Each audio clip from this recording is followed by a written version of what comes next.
G'day, Chester. How are you, mate? I'm great. How are you? I'm very, very well, thanks. Thanks for your time. Oh, thank you. I appreciate you guys wanting to talk to me. Yeah. Cheers, man. Well, let's get on. This is very exciting. Very exciting news for all Linkin Park fans and fans of rock. Chester from Linkin Park. When are you coming to Australia? When are we going to Australia? That's a good question. Let me check my calendar.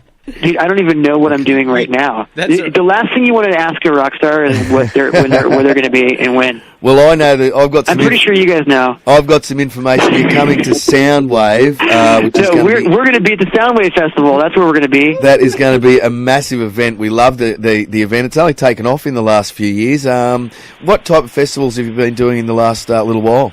Well, we just finished up a tour with Incubus. In the United States. We've done really huge festivals all over the world. It's pretty awesome. I think festivals are one of the most fun kind of places you can perform, simply because there's so many bands and there's so many different kinds of people and there's so many different types of fans of different kinds of music that you really kind of get a different feeling when you get on stage. You know, you really feel like there's a lot of people out there who may be singing for the first time or may have not been that familiar with my band. And right. I want to do something really great and make sure I perform hard.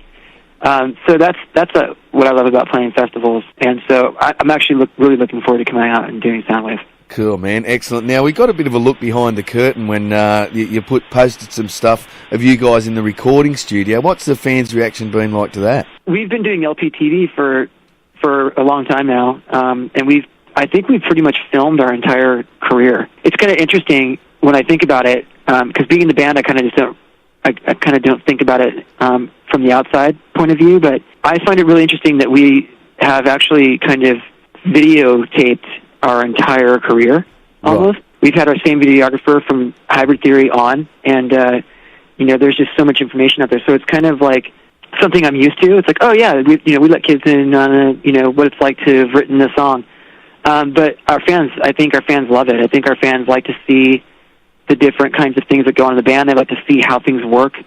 We don't really give away everything, but we kind of let people in and see how the process goes. And I think it adds to the intrigue of how things are created. I think it adds to the knowledge of the song and maybe gives people an insight onto, the kinds of things we do to produce the sounds that we make in the studio. Yeah, I believe it. I don't think anybody's imagining when they hear a record that they're imagining like Mike in a room looking like he's possessed and smashing different things, whatever he sees, a broom or a flashlight or clapping his hands or kicking a wall, trying to find that certain tone that he's thinking of in his head and then running that through effects and kind of doing all these interesting things. And so I think it's a good insight into what we're doing, and we always try to do a lot of really interesting things and creative things to give to our fans and give our fans an opportunity to have more than just putting the CD in or pressing the MP3 and listening to the music. Yeah, it must make it like you guys must be really excited going into the studio, knowing that you've got all this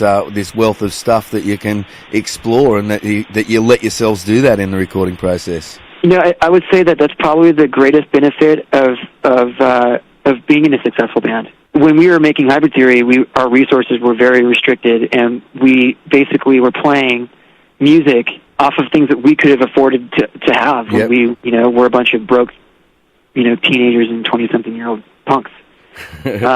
Writing Hybrid Theory on Mike's mattress, with his neighbors yelling, "Shut up!" People don't like it when some guy's screaming, through the paper-thin walls of the apartment. Yeah, sure. And so what we have at our disposal today is like you said, we can go in and pretty much do whatever we want. We can get any kind of instrument. We can find any pedal. We can find any microphone. We can, whatever we want to potentially work with, we can have at our fingertips. And that's probably the thing that, we're most appreciative to our fans for. Without their support and without them, really just backing us the whole way on this whole journey, that wouldn't be possible. So their support of our band really gives us the ability to be as creative and spread our wings as far as we can. Cool, man. It sounds like a marriage made in heaven, and just a fantastic connection with your fans. Tell us about Australia. Have you been to Australia many times before? We have been to Australia. I wouldn't say many. I would say more than a few, right. and less than many. I want to get to the many. That's Cool. that's the goal. I want to answer, yes, I've been to Australia many times. Do you got any mates down under? You know, that's the other thing too. It's like we haven't gone there enough to really create awesome relationships with people that we meet down Right. there. So it's like I know people and I've got acquaintances, and there are people that work for the label and work for Yep. the different promoters and stuff that we'll see again. But we don't really get out there very often to create those cool relationships like we would have in Europe or in even some places in Asia. So right. that's one of the things like that we look forward to getting back to Australia, I think, so quickly too. Is that we were there not too long ago, Right. and when I was there last time, I had like one of the most surreal experiences of my life, which was I partied with Bono and Oprah until like 4:30 in the morning. Only in Australia. Isn't that insane? That is nuts, man. I mean, dude, like I don't even know how to respond to that, and I was there. You know what I mean? Oh, man. How does Oprah party? And I'm saying I got up at the end. I said, "You guys are I can't hang. I gotta go." Classic, man.